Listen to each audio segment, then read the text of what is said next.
ሰላም እንዴት ናችሁ? ሁላችሁም ሰላማችሁ ይብዛ። ዛሬ የምናየው ስለ ሪፕሮዳክሽን ኢን አኒማልስ ይሆናል። ሪፕሮዳክሽን በአኒማሎች በዋናነት በሁለት ይከፈላል። አኒማሎች it could be process of the sexual or asexual reproduction to perpetuate life. የራሳቸውን ህይወት ለማስቀጠል ወይም ደግሞ ለማራባት በሴክሹዋልም ይሁን በአሴክሹዋል ሪፕሮዳክሽን ነው ማለት ነው።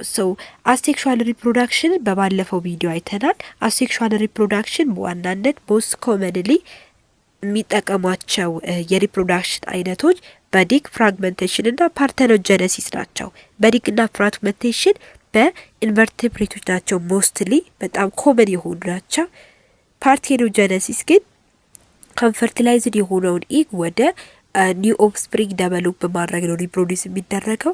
ይህ ደግሞ አብዛኛው ጊዜ በተወሰኑ ኢንሴክቶችና ሰምታይምስ በቨርተብሬቶች ፐርፎርም የሚደረግ አሴክሹዋል የሆነ ሪፕሮዳክሽን ነው ማለት ነው።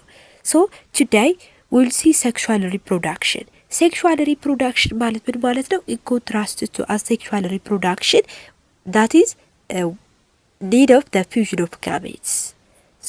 ኦፍስፕሪንጉ ፕሮዲውስ የሚደረገው የግዴታ የሁለቱ ጋሜቶች ፊውዥን ያስፈልጋል ዊዝን ቱ ፎርም ዳይፕሎይድ ዛይጎት።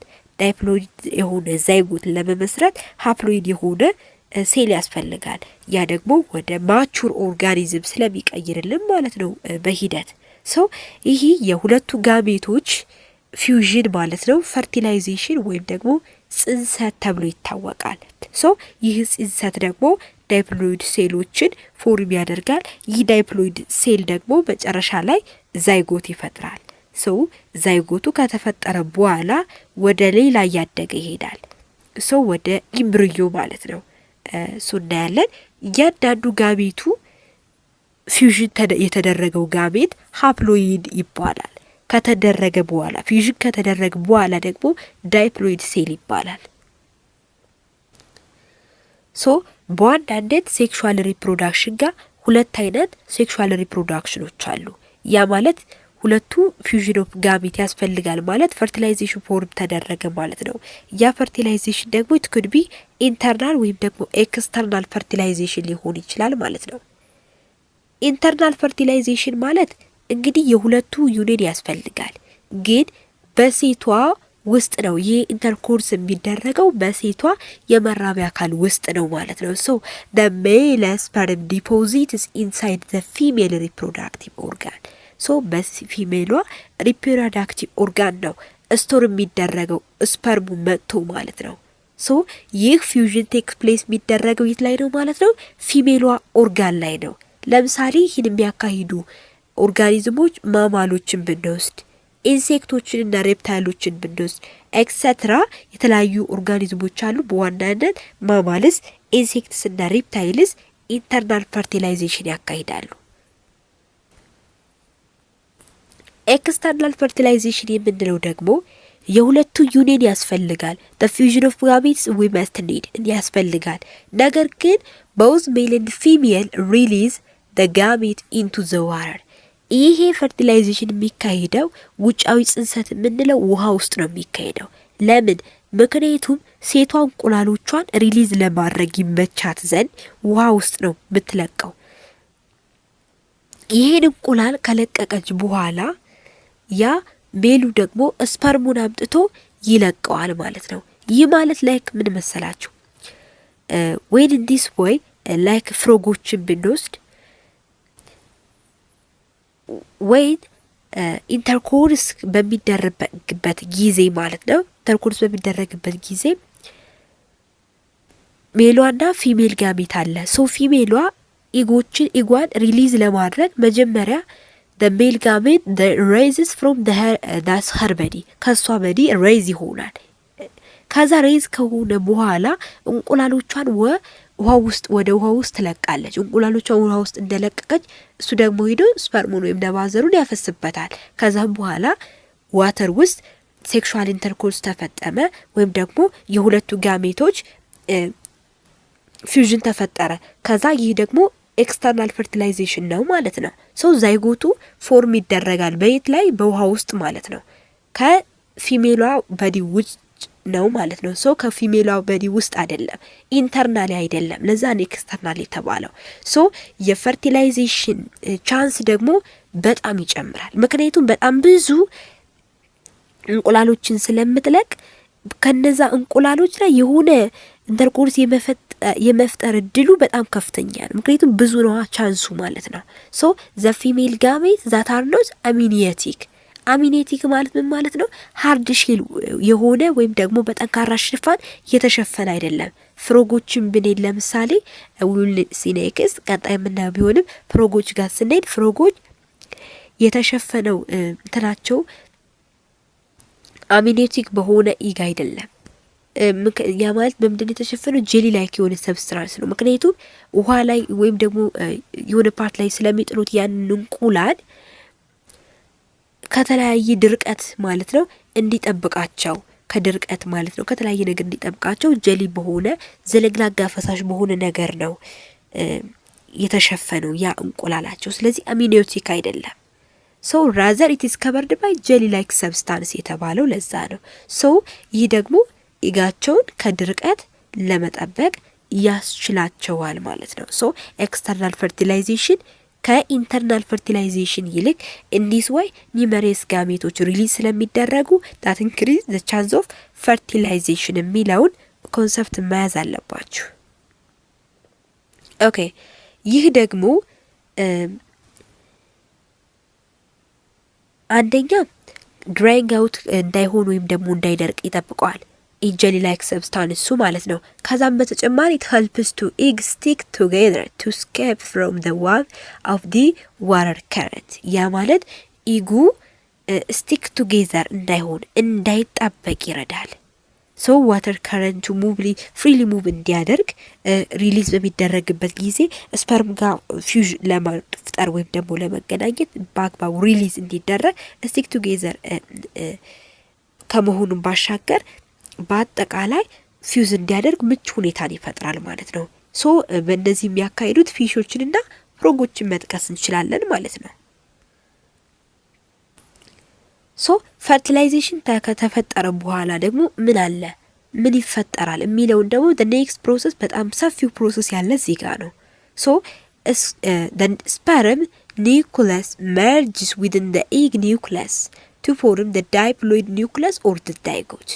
ያ ማለት የስፐርሙ ኒውክለስ ከኢጉ ኒውክለስ ጋር መርጅ ካደረገ ወይም ከተቀላቀለ ወይም ስፐርምና ኢግ ሴል ፊውዝ ከተደረገ ሃፕሎይድ ስለሆኑ ዳይፕሎይድ ኒውክለስ ፎርም ያደርጋሉ ወይም ዛይኮት ፎርም ያደርጋሉ። ይህ ዛይኮት ደግሞ ቀጥታ በጣም ሲሪየስ ኦፍ ሴል ዲቪዥን አማካኝነት ወደ ሌላ አካል ይቀየራል፣ ወደ ኢምብሪዮ። ሶ የተለያዩ የሴል ዲቪዥኖች የሚካሄዱበት የሴል ዲቪዥኖች ሲሪየስ ደግሞ ኢሚዲየትሊ ክሌቬጅ ይባላል። ክሌቬጅ ማለት በጣም ብዙ ክፍልፍል ማለት ነው።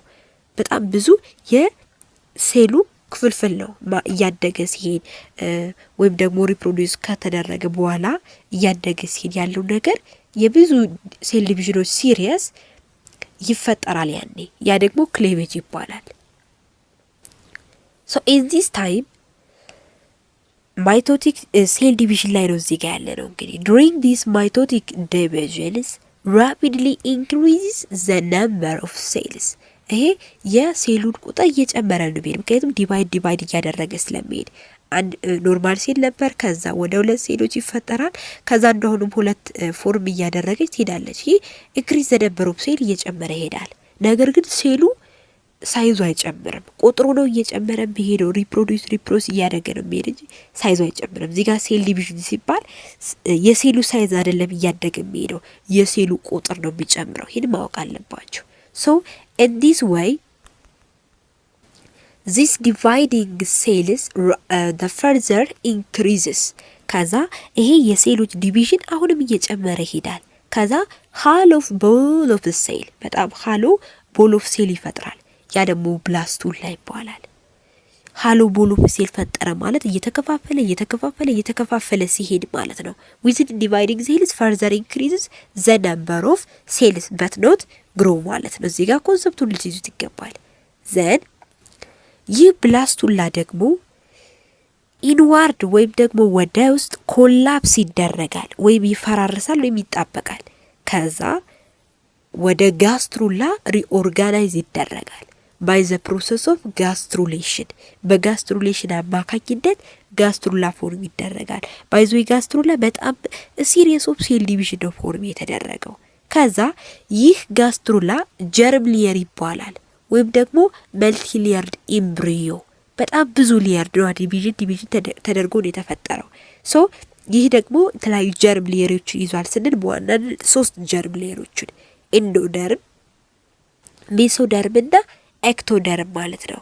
ኢንዶደርም ማለት ውስጠኛው ማለት ነው። ሜሶደርም አት ሚድል፣ ኤክቶደርም ደግሞ ውጭኛው ፓርት ማለት ነው።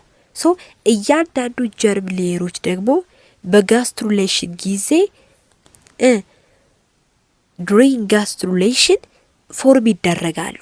ምን በማድረግ የተለያየ ፕሮሰስ በማካሄድ ፎርም ይደረጋሉ። ፎርም የተደረጉት ደግሞ ወደ ተለያየ ኦርጋን ዴቨሎፕ ይሆናሉ ባይ ዘ ፕሮሰስ ኦፍ ኦርጋኖጀነሲስ ማለት ነው። ሶ በጋስትሩሌሽን አማካኝነት ፎርም የተደረገው ጋስትሩላ ጀርም ሌየሮችን ይዟል። እነዚህ ጀርም ሌየሮች ደግሞ በጋስትሩሌሽን አማካኝነት አሁንም ፎርም ከተደረጉ በኋላ ወደ ተለያዩ ኦርጋኖች ዴቨሎፕ ይሆናሉ። ዴቨሎፕ የሚሆኑት ደግሞ ፕሮሰሱ ኦርጋኖጀነሲስ ይባላል። ሶ አሁን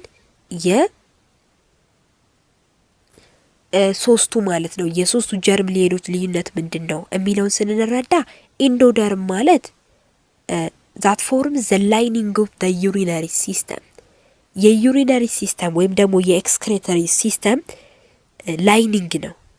that means ላይኒንግ ማለት ጫፉ ነው። ኢንዶደርም ምንድነው እዚህ ጋር ሪፕሮዳክቲቭ ሲስተምን ብንወስድ የዳይጀስቲቭ ትራክት ብንወስድ የነዚህ ላይኒንግ ነው። ሶ it also forms the pancreas liver እና ላንጎች እንዲሁም ጊሎችን ብንወስድ የነዚህ ላይኒንግ ሆኖ ያገለግላል ኢንዶደርም። ኤክቶደርም የምንለው ውጭኛው ፓርት ነው። ፎርም the outer layer of the skin, hair, nail and the nervous system ይህ ውጭኛው ፓርት ላይ ነው። እዛ ጋር ግን ኢንዶደርም የምንለው ውስጠኛው ፓርት ሆኖ ላይኒንግ ፓርት ይፈጥራል። ሜሶደርም የምንለው ደግሞ that forms many body parts including the skeleton, muscle, the inner layer of the skin, the circulatory system and the lining of the body cavity ይህ ደግሞ መካከለኛው ፓርት ነው። የተለያየ በዲ ስኬሌተናችንን፣ ማስሎችን፣ ኢነር ሌየር ኦፍ ስኪን ወይም ደግሞ ሌየር ኦፍ ስኪን የምንላቸው የቆዳ ማለት ነው። ሰርኩላተሪ ሲስተም፣ ላይኒንግ ኦፍ ዘ በዲ ካቪቲን የሚያጠቃልለው ሜሶደርም ይባላል። ሶ የነዚህን የሶስቱ ልዩነት በደንብ ልትይዙ ይገባል። ኤክቶደርም ውጫዊ ፓርት ነው፣ አውተር ሌየር ነው። ሄሩን ኔሉን ነው የሚይዘው። ነገር ግን ኢንዶደርም የምንለው ደግሞ ፓንክሪያስን፣ ሊቨር፣ ላንግን፣ ሪፕሮዳክቲቭ ሲስተምን፣ ዳይጀስቲቭ ትራክትን፣ ዩሪናሪ ሲስተምን ነው የሚይዘው። ሜሶደርም የምንለው ደግሞ as I was saying the inner layer of the skin፣ ስኬለታል መስሉን፣ ሰርኩላተሪ ሲስተሙን፣ ላይኒንግ በዲ ካቪቲን ነው የሚይዘው። ሶ የሶስቱን ልዩነት በደንብ ልትይዙ ይገባል። ለዛሬ የነበረን ቆይታ ይህን ይመስላል። ስላዳመጣችሁ በጣም አድርጌ አመሰግናችኋለሁ። ያልገባችሁ ማንኛውም ጥያቄ ካለ መጠየቅ እንዳትረሱ። ሰላም ሁኑ።